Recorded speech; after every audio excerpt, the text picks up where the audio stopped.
मार्गशीर्ष मास की कथा। अध्याय 5। धार्मिक परंपराओं का सुदृढ़ीकरण और समाज में एकता का विस्तार। राजा के प्रयासों से मार्गशीर्ष मास की पूजा और भगवान विष्णु की आराधना पूरे राज्य में एक महत्वपूर्ण परंपरा बन गई थी। धर्म और नैतिकता के प्रचार ने प्रजा को नया दृष्टिकोण दिया, लेकिन राजा का सपना अभी अधूरा था। वे चाहते थे कि राज्य की धार्मिक परंपराएं स्थायी हों और समाज में भाईचारे और समर्पण की भावना बढ़े। इसके लिए उन्होंने कुछ विशेष योजनाएं बनाई। धर्म के माध्यम से समाज में एकता। राजा ने महसूस किया कि धार्मिक उत्सवों के माध्यम से समाज में एकता को बढ़ावा दिया जा सकता है। उन्होंने पूरे राज्य में एक सामूहिक पूजा का आयोजन करने का निर्णय लिया, जहां सभी जाति, वर्ग और समुदाय के लोग एक साथ भगवान विष्णु की आराधना करें। इसके लिए उन्होंने बड़े बड़े मैदानों में मंडप बनवाए, जहां लोग बिना किसी भेदभाव के शामिल हो सकते थे। इस सामूहिक पूजा के दौरान विद्वान और धर्मगुरु भगवान विष्णु की महिमा और उनकी लीलाओं का वर्णन करते थे। राजा ने घोषणा की, यह पूजा केवल भगवान विष्णु को प्रसन्न करने का माध्यम नहीं, बल्कि एक ऐसा प्रयास है जो हमें सिखाता है कि हम सभी भगवान की संतान हैं। हमें आपसी द्वेष और भेदभाव को त्याग कर एक दूसरे के साथ प्रेम और सद्भाव से रहना चाहिए। इस पहल ने राज्य में जातिगत और सामाजिक भेदभाव को कम करने में मदद की। लोग धर्म और पूजा के माध्यम से एक दूसरे के करीब आने लगे और समाज में एकता और भाईचारे का वातावरण बनने लगा। धार्मिक अनुष्ठानों में महिलाओं की भागीदारी। राजा ने यह भी महसूस किया कि समाज में महिलाओं को धर्म और पूजा में समान अधिकार नहीं मिलते। उन्होंने इस परंपरा को बदलने का निर्णय लिया। उन्होंने घोषणा की कि राज्य में होने वाले सभी धार्मिक अनुष्ठानों में महिलाओं की भागीदारी अनिवार्य होगी। इसके साथ ही उन्होंने महिलाओं को धार्मिक शिक्षा देने के लिए विशेष केंद्र खोले। इन केंद्रों में उन्हें मार्गशीर्ष मास की पूजा की विधियां, धार्मिक कथाएं और नैतिक शिक्षा दी जाती थी। महिलाओं ने इस पहल का स्वागत किया और वे धर्म के प्रचार प्रसार में महत्वपूर्ण भूमिका निभाने लगी।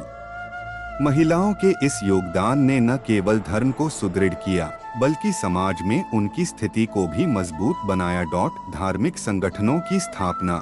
राजा ने महसूस किया कि धर्म और नैतिकता के प्रचार के लिए स्थायी संगठनों की आवश्यकता है। उन्होंने राज्य के हर नगर और गांव में धार्मिक संगठनों की स्थापना की। इन संगठनों का काम था एक मार्गशीर्ष मास की पूजा और अन्य धार्मिक अनुष्ठानों का आयोजन करना। 2 समाज में नैतिकता और सदाचार का प्रचार प्रसार करना। 3 जरूरतमंदों की सहायता करना, जैसे अन्न, वस्त्र और शिक्षा प्रदान करना। इन संगठनों में समाज के हर वर्ग के लोगों को जोड़ा गया। इससे समाज में लोगों की आपसी समझ और सहयोग बढ़ा। राजा ने इन संगठनों को राज्य से आर्थिक सहायता प्रदान की ताकि वे अपनी जिम्मेदारियां सही तरीके से निभा सकें। धर्म और कला का संगम। धर्म के प्रति रुचि बढ़ाने के लिए राजा ने कला का सहारा लिया। उन्होंने कलाकारों और शिल्पकारों को प्रोत्साहित किया कि वे भगवान विष्णु की लीलाओं को नाटकों, चित्रों और मूर्तियों के माध्यम से प्रस्तुत करें। राज्य में विभिन्न स्थानों पर भगवान विष्णु की लीलाओं पर आधारित नाट्यमंचन किए गए। इन नाटकों ने न केवल लोगों का मनोरंजन किया, बल्कि उन्हें भगवान विष्णु की कथाओं और उनके आदर्शों को समझने में मदद की। इसके अलावा राज्य के प्रमुख मंदिरों की दीवारों पर भगवान विष्णु की लीलाओं के सुंदर चित्र बनाए गए। इन चित्रों को देखकर लोग भगवान की महानता और उनकी कृपा को महसूस करते थे। समाज में धार्मिक परंपराओं का स्थायित्व। राजा ने सुनिश्चित किया कि मार्गशीर्ष मास की पूजा और धार्मिक अनुष्ठान केवल उनके शासन तक सीमित न रहें।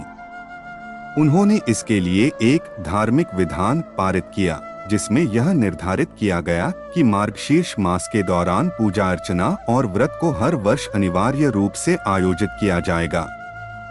इसके साथ ही उन्होंने इन परंपराओं को राज्य की संस्कृति और शिक्षा का हिस्सा बना दिया।